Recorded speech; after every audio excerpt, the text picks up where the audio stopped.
Hello दोस्तों, स्वागत है आपका एक बार फिर वॉन्डर विद युग में। इस बार हम आ गए हैं एक ऐसी जगह जहां हवा ठंडी है, पहाड़ों में गहराई है और व्यूज इतने सुंदर है कि फोन उठाओ तो लगता है सीधा वॉलपेपर बन जाए। ये है डलहौजी, हिमाचल प्रदेश का एक खूबसूरत हिल स्टेशन जिसे लोग इंडिया का मिनी स्विट्जरलैंड भी कहते हैं। तो अगर आप भी डलहौजी ट्रिप का प्लान कर रहे हो और जानना चाहते हो यहाँ की आइटनरी, बजट और बर्थ विजिटिंग प्लेस, तो ये वीडियो एंड तक जरूर देखना। चलिए शुरू करते हैं हमारी डलहौजी की जर्नी। हमारी ये कहानी शुरू हुई दिल्ली के कश्मीरी गेट से, जहाँ से हमने रात को 8 बजे पठानकोट के लिए वोल्वो बस पकड़ी। सुबह लगभग 5 बजे हम पठानकोट पहुँच गए और वहीं से हमें डलहौजी के लिए कैब मिल गई। हमने जो बस बुक की थी उसमें पठानकोट से डलहौजी के लिए कैब भी इंक्लूड थी और ये पूरी जर्नी हमें पड़ी लगभग 1700 पर पर्सन। वैसे पठानकोट को डलहौजी का गेटवे भी कहा जाता है। चाहे आप ट्रेन से आओ, बस से या फ्लाइट से, डलहौजी पहुँचने के लिए पठानकोट ही आना होता है। और पठानकोट से आपको एक प्राइवेट टैक्सी या शेयरिंग कैब लेनी पड़ती है जो आपको 2500 से 3000 रुपए के बीच पड़ जाएगी। जब तक हम डलहौजी पहुंच रहे हैं तब तक मैं आपको कुछ इंपॉर्टेंट चीजें बता देता हूं। अगर आप स्नोफॉल देखना चाहते हो तो नवंबर टू फरवरी बेस्ट रहता है और प्लीजेंट वेदर और ग्रीनरी और रोड ट्रिप्स के लिए मार्च से जून परफेक्ट है। हम भी अप्रैल में ही आए थे। डलहौजी को मिनी स्विट्जरलैंड ऑफ इंडिया भी कहा जाता है एंड ये जगह काफी ऑफ बीट है। यहाँ शिमला और मनाली जैसे भीड़ नहीं मिलती। यहाँ आज भी एक अलग ही सुकून और पीसफुल वाइब मिलती है। वैसे मेरी पर्सनल ओपिनियन में डलहौजी को एक्सप्लोर करने के लिए 2 दिन काफी है। हमारी ट्रिप 3 दिन की थी क्योंकि हम इस जगह को आराम से घूमना चाहते थे। डलहौजी पहुंचने से 10 किलोमीटर पहले बनीखेत नाम का एक टाउन आता है। अगर आप बजट इससे देख रहे हो तो बानीखेत भी एक अच्छा ऑप्शन हो सकता है, लेकिन हमारा होटल डलहौजी में ही बुक्ड था और जैसे ही हम डलहौजी के पास पहुंचने लगे, रोड्स और वेदर दोनों का ही मूड बदलना शुरू हो गया। डलहौजी एक आर्मी कंटोनमेंट एरिया है और शायद इसी वजह से यहाँ सफाई, डिसिप्लिन और शांति बाकी हिल स्टेशन से काफी ज्यादा महसूस होती है। लगभग सुबह 7:30 बजे हम डलहौजी के सुभाष चौक पर पहुँच गए, लेकिन प्रॉब्लम ये थी कि इतनी सुबह ना होटल चेक इन मिलना था और ना ही स्कूटी रेंटल की शॉप्स ओपन हुई थी। इसलिए हमने वहीं वेट करने का डिसाइड किया और सच बताऊं उस वक्त ठंडी इतनी ज्यादा थी कि हाथ जम गए थे। लेकिन जैसे ही सूरज पहाड़ों के पीछे से निकलना शुरू हुआ, सामने का नजारा देखकर सारी थकान गायब हो गई। गोल्डन सनलाइट में चमकती पहाड़ियाँ, ठंडी हवा और सुबह की खामोशी, ये मोमेंट काफी पीसफुल था। सुभाष चौक एंड गांधी चौक डलहौजी के मेन 2 सेंट्रल पॉइंट है। अगर आप स्कूटी रेंट पर लेना चाहते हो तो वो आपको सुभाष चौक पर ही मिलेगी। इसके अलावा लोकल साइट सीइंग के लिए टैक्सी आपको दोनों चौक पर आसानी से मिल जाएगी। करीब 9 बजे रेंटल शॉप खुल गई और हमने 550 रुपए पर डे में स्कूटी रेंट पर ले ली। अब हम निकल पड़े अपने होटल की तरफ। हमारा स्टे था सरताज द क्राउन में, जो गांधी चौक से लगभग 600 मीटर की दूरी पर था। होटल तो अच्छा था ही, लेकिन रूम का गेट खोलते ही सामने एक बड़ी ग्लास विंडो थी और उसके बाहर जो व्यू था उसने सच में दिल खुश कर दिया। दूर तक फैली हुई हरी भरी पहाड़ियाँ, बीच में छोटे गांव और सबसे पीछे बर्फ से ढकी हिमालय की चोटियाँ। रात भर के सफर के बाद इस व्यू ने सारी थकान मिटा दी। थोड़ा फ्रेश होने के बाद हम निकल पड़े डलहौजी के सबसे फेमस जगह खजियार की तरफ। फाइनली हम डलहौजी पहुंच गए हैं। होटल में चेक इन कर लिया है और रूम काफ़ी अच्छा है, लेकिन यहाँ की खास बात है ये व्यू, जो कि काफ़ी ज़्यादा ब्यूटीफुल है। सामने बर्फ़ के पहाड़ भी दिख रहे हैं। डलहौजी से लगभग 20 किलोमीटर दूर खजियार को मिनी स्विट्जरलैंड ऑफ इंडिया भी कहा जाता है। रास्ता देवदार और पाइन फॉरेस्ट के बीच से होकर गुजरता है। हर मोड़ पर नजारा बदलता रहता है। अप्रैल होने के बावजूद हमें कई जगह पर रोड के किनारे पर जमी हुई स्नो भी देखने को मिली। एक इम्पोर्टेंट टिप, डलहौजी और खजियार रूट पर पेट्रोल पंप नहीं मिलता। सबसे नजदीकी पेट्रोल पंप नीचे बानीखेत में है, इसलिए फ्यूल पहले से ही भरवा लेना। हाँ, इमरजेंसी में कुछ लोकल शॉप्स थोड़े एक्स्ट्रा पैसे लेकर पेट्रोल जरूर दे देती है। तो खूबसूरत पहाड़ी रास्तों और बर्फ के नजारों को एंजॉय करते हुए हम धीरे धीरे बढ़ रहे थे खजियार की तरफ। करीब 1 घंटे के खूबसूरत सफर के बाद हम पहुंच गए डलहौजी की सबसे फेमस जगह खजियार पर और पहली ही नजर में समझ आ गया कि इस जगह को मिनी स्विट्जरलैंड ऑफ इंडिया क्यों कहा जाता है। चारों तरफ आसमान को छूते हुए देवदार के ऊंचे ऊंचे पेड़, बीच में एक बड़ा सा हरा भरा मैदान और उसके साथ एक छोटी सी लेक। पूरा नजारा ही किसी पेंटिंग जैसा लग रहा था। सर्दियों में जब यहाँ बर्फ गिरती है तब ये पूरा मैदान सफेद चादर से ढक जाता है और नजारा और भी ज्यादा खूबसूरत हो जाता है। हर तरफ हरियाली थी। ये जगह किसी यूरोपियन कंट्री साइड से कम नहीं लग रही थी। खजियार में एंट्री बिल्कुल फ्री है और यहाँ आप आराम से घूम सकते हो, बैठ सकते हो, बोटिंग कर सकते हो। ग्राउंड के आसपास कई रेस्टोरेंट्स और फूड स्टॉल्स भी अवेलेबल है। हमने यहाँ कुछ वक्त स्पेंड किया और फिर निकल पड़े काला टोप वाइल्ड लाइफ सेंचुरी की तरफ। और फाइनली मैं आ गया हूँ खजियार। चारों तरफ ग्रीन ग्राउंड और बीच में ये लेक, और काफ़ी ब्यूटीफुल लोकेशन है ये। साथ में पाइन ट्रीज, ये एक बिल्कुल पोस्ट कार्ड जैसा सीन लग रहा है। बिल्कुल ग्रीनरी है यहाँ पे, और इसे इंडिया का मिनी स्विट्ज़रलैंड भी कहा जाता है।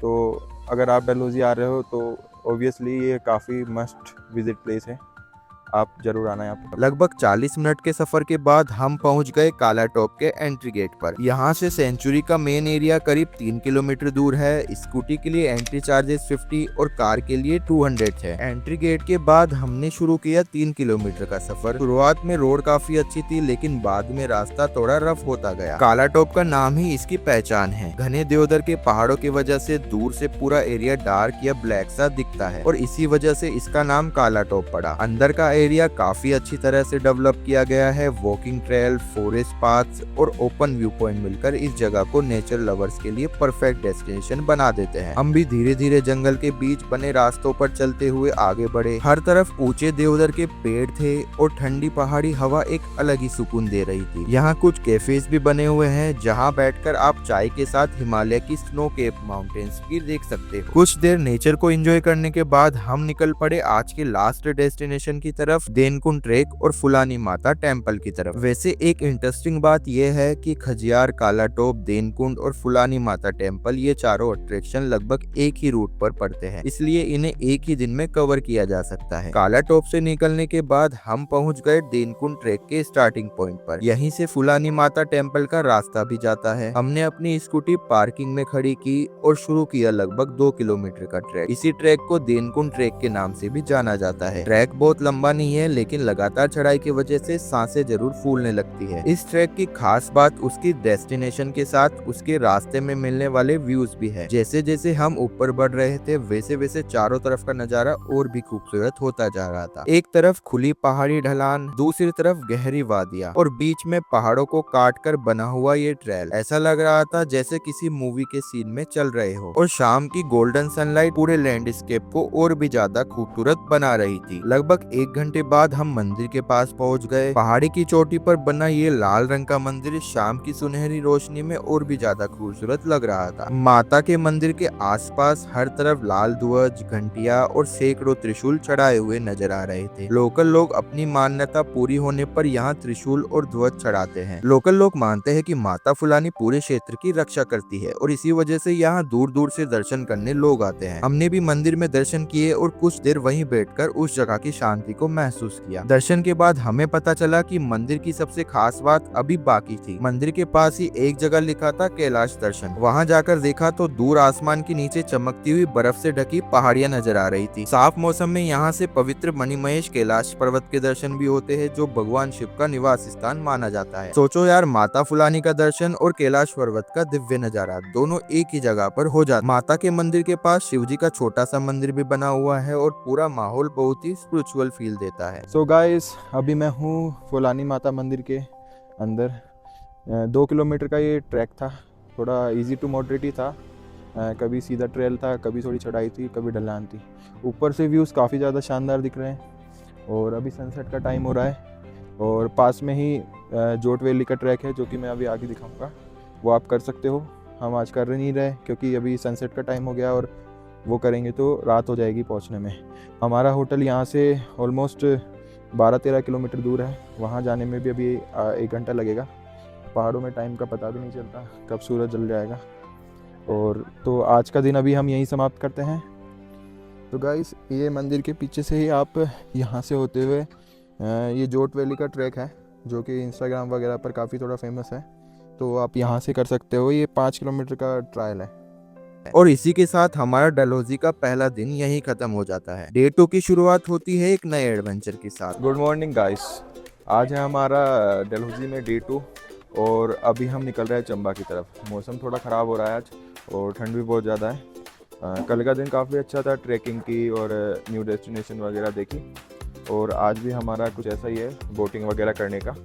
तो शुरू करते हैं आज का दिन। ब्रेकफास्ट हमने कर लिया है, तो निकलते हैं अभी चंबा के लिए। सुबह ब्रेकफास्ट करने के बाद हम निकल पड़े अपनी अगली डेस्टिनेशन रॉक गार्डन की तरफ, जो हमारे होटल से लगभग 20 किलोमीटर की दूरी पर था। पहाड़ों के बीच से गुजरते हुए लगभग 1 घंटे के सफर के बाद हम पहुंच गए नेक्स्ट लोकेशन के एरिया में। लेकिन रॉक गार्डन जाने से पहले हमने उसी के पास में स्थित मंदिर जलपा माता मंदिर के दर्शन किए। ये मंदिर लोकल लोगों के लिए काफी आस्था का केंद्र माना जाता है। वुडन गेट से एंटर होते ही एक छोटा सा गार्डन एरिया आता है और उसके बाद माता रानी का मंदिर। दर्शन करने के बाद हम निकल पड़े रॉक गार्डन की तरफ, जो यहीं पर पास में ही था। और सच कहूँ, पहली नजर में रॉक गार्डन किसी टूरिस्ट स्पॉट से ज्यादा एक हिडन जेम लगा। बड़े बड़े नेचुरल रॉक्स, उनके बीच से गुजरते हुए वॉकिंग पाथ, छोटे छोटे ब्रिजेस, रंग बिरंगे फूल और चारों तरफ फैली हरियाली इस जगह को काफी खूबसूरत बना देते हैं। सबसे अच्छी बात यह है कि रॉक गार्डन की एंट्री बिल्कुल फ्री है। पास ही पहाड़ों से बहता हुआ पानी की आवाज और शांत माहौल मिलकर एक ऐसी वाइब क्रिएट कर रहे थे जहाँ बैठकर वक्त का पता ही नहीं चलता। कुछ देर नेचर को एंजॉय करने के बाद हम निकल पड़े चंबा टाउन की तरफ, जहां हमारी अगली डेस्टिनेशन थी लक्ष्मी नारायण टेम्पल। पहाड़ी रोड्स पर ड्राइव करते हुए लगभग 1.5 घंटे के बाद हम चंबा पहुंच गए। चंबा का मार्केट एरिया डलहौजी से काफी अलग था। यहाँ ज्यादा भीड़ थी, ज्यादा शॉप्स और एक प्रॉपर पहाड़ी टाउन वाली फीलिंग आ रही थी। मंदिर के बाहर ही हमने अपनी स्कूटी पार्क की और पैदल लक्ष्मी नारायण टेम्पल की तरफ बढ़ गए। मंदिर के एंट्रेंस तक पहुंचते हुए उसके एंशिएंट आर्किटेक्चर ने ध्यान खींच लिया। हम लगभग दोपहर के 2 बजे पहुंचे थे और उस वक्त मंदिर के गर्भगृह के दर्शन बंद हो चुके थे, इसलिए हम अंदर जाकर दर्शन नहीं कर पाए। लेकिन पूरे टेम्पल कॉम्प्लेक्स को आराम से एक्सप्लोर करने का मौका जरूर मिल गया। लक्ष्मी नारायण टेम्पल चंबा के सबसे पुराने और प्रसिद्ध मंदिरों में से एक है। इसका निर्माण राजा साहिल वर्मन ने 10वीं सदी में करवाया था और ये लगभग 1000 साल पुराना माना जाता है। कॉम्प्लेक्स के अंदर सिर्फ एक नहीं बल्कि अलग अलग देवी देवताओं के मंदिर बने हुए थे। सबसे बड़ा और मुख्य मंदिर भगवान विष्णु का और माता लक्ष्मी को समर्पित है। मंदिर की सबसे खास बात है उसकी एंशिएंट स्टोन आर्किटेक्चर। दीवारों और पिलर्स पर बनी हुई नक्काशी देखकर यकीन ही नहीं होता कि ये सब इतने सालों पहले बनाया गया होगा। दर्शन तो नहीं हो पाए, लेकिन इतिहास, कला और आध्यात्मिकता का ये जो संगम इस मंदिर में देखने को मिला, उसने इस छोटी सी विजिट को यादगार बना दिया।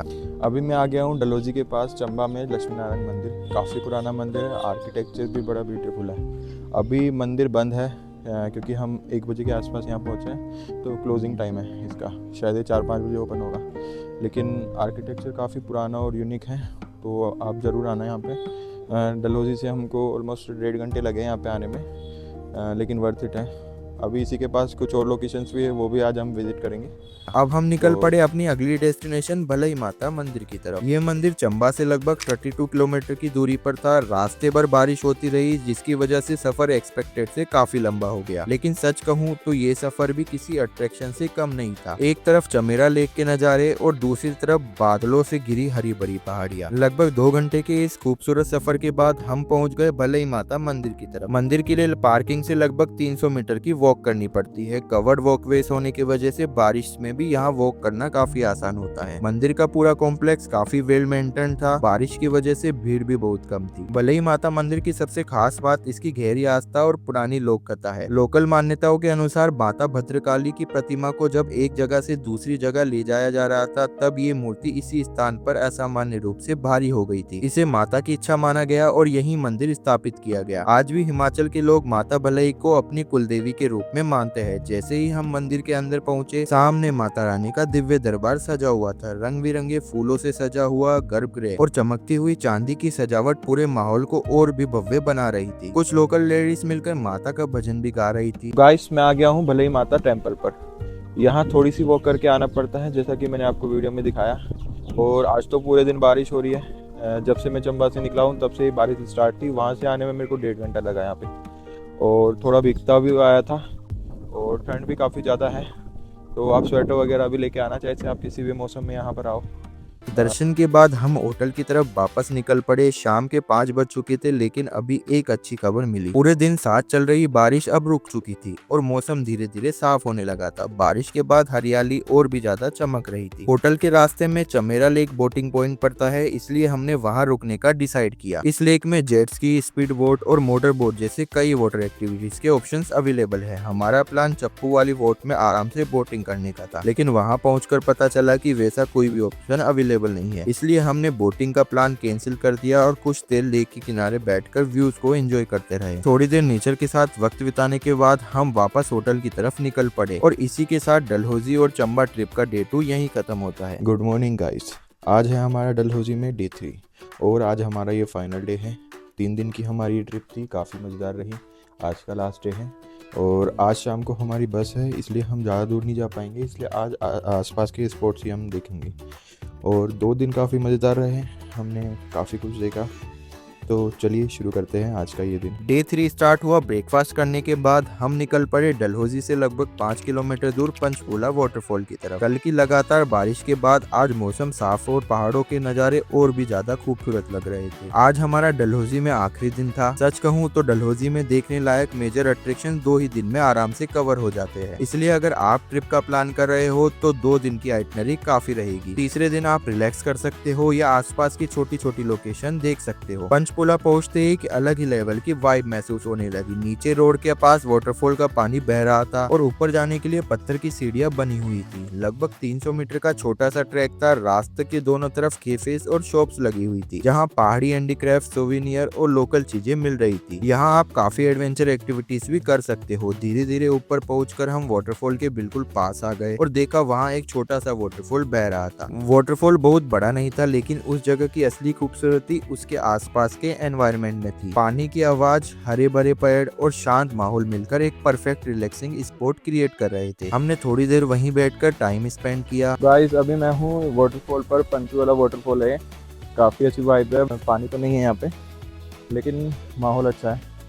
तो आप अगर आ रहे हो तो ये एक ही वाटरफॉल है पूरे डलहौजी में, तो आप विजिट करना है यहाँ पे। थोड़ी देर बैठना, काफ़ी अच्छा लगेगा बैठने के बाद। यहाँ पे काफ़ी सारी शॉप्स भी हैं, वहाँ मैगी और चाय और सिद्धू वगैरह खाने में काफ़ी ज़्यादा मज़ा आता है वाटरफॉल के पास पानी के अंदर। तो this is must visit place of Dalhousie. Panchkula waterfall के रास्ते से एक ट्रैक स्टार्ट होता है जिसका नाम है गंजी पहाड़ी ट्रैक। नाम सुनते ही हमें भी हंसी आ गई। हमने सोचा कि चलो इस ट्रैक को भी ट्राई करते हैं। ट्रैक का रास्ता एक घने जंगल से गुजर रहा था, चारों तरफ लंबे पेड़ और बीच में एक पतली सी ट्रेल। एंड वहाँ लगे साइंस के अकॉर्डिंग यहाँ बियर्स एंड दूसरे वाइल्ड एनिमल्स भी देखने को मिल जाते हैं। उस टाइम पूरे ट्रैक पर हमारे अलावा कोई नहीं था और सच कहूँ तो थोड़ा डर भी लग रहा था। फिर भी एडवेंचर के चक्कर में हम लगभग 1 किलोमीटर तक ऊपर चढ़ गए, लेकिन बाद में लोकल लोगों से पता चला कि असली ट्रैक अभी भी बाकी है और वो टोटल डिस्टेंस है 4 से 5 किलोमीटर का। ऊपर पहुंचकर सिर्फ एक प्लेन और खाली पहाड़ी मिलती है, जहां ना जंगल है और ना ही कोई खास अट्रैक्शन, और इसी वजह से उसका नाम पड़ा है गंजी पहाड़ी। अब इतनी मेहनत करने के बाद भी अगर ऊपर पहुंचकर कुछ खास देखने को ना मिले तो हमें लगा कि ट्रैक कंटिन्यू करने का कोई मतलब नहीं है, इसलिए हमने वहीं से गंजी पहाड़ी मिशन कैंसिल कर दिया और 1 किलोमीटर बारिश में भीगते हुए नीचे लौट आए। सबसे पहले हम सेंट जॉन्स चर्च गए, जो गांधी चौक के पास था। ये चर्च डलहौजी की हिस्टोरिकल बिल्डिंग में से एक है। बाहर से देखते ही इसका ब्रिटिश एरा आर्किटेक्चर नजर आ जाता है। अंदर एंटर करते ही एकदम शांति का एहसास होता है। हमने भी कुछ देर यहाँ बैठकर उस सुकून को महसूस किया। इसके बाद हम पहुंचे डलहौजी के तिब्बतन मार्केट में। अगर आप शॉपिंग के शौकीन हो तो ये जगह आपको जरूर पसंद आएगी। यहाँ आपको वुलन क्लॉथ, हैंडीक्राफ्ट, सुवेनियर और तिब्बतन डेकोरेटिव आइटम्स की काफी शॉप्स मिल जाती है। हमने भी मार्केट में थोड़ी देर घूमकर यहाँ का एटमॉस्फेयर एंजॉय किया और इसी के साथ हमारी डलहौजी की ये खूबसूरत जर्नी यहीं खत्म होती है। 3 दिन का ये सफर सुकून भरे नजारों से भरा हुआ था। अगर आपको ये व्लॉग पसंद आया तो वीडियो को लाइक जरूर करना, चैनल पर नए हो तो सब्सक्राइब जरूर कर लेना और कमेंट्स में बताना कि डलहौजी की कौन सी जगह आपको सबसे ज्यादा पसंद आई। मैं मिलता हूँ आपसे एक नए सफर और एक नए एडवेंचर के साथ। तब तक के लिए बाय।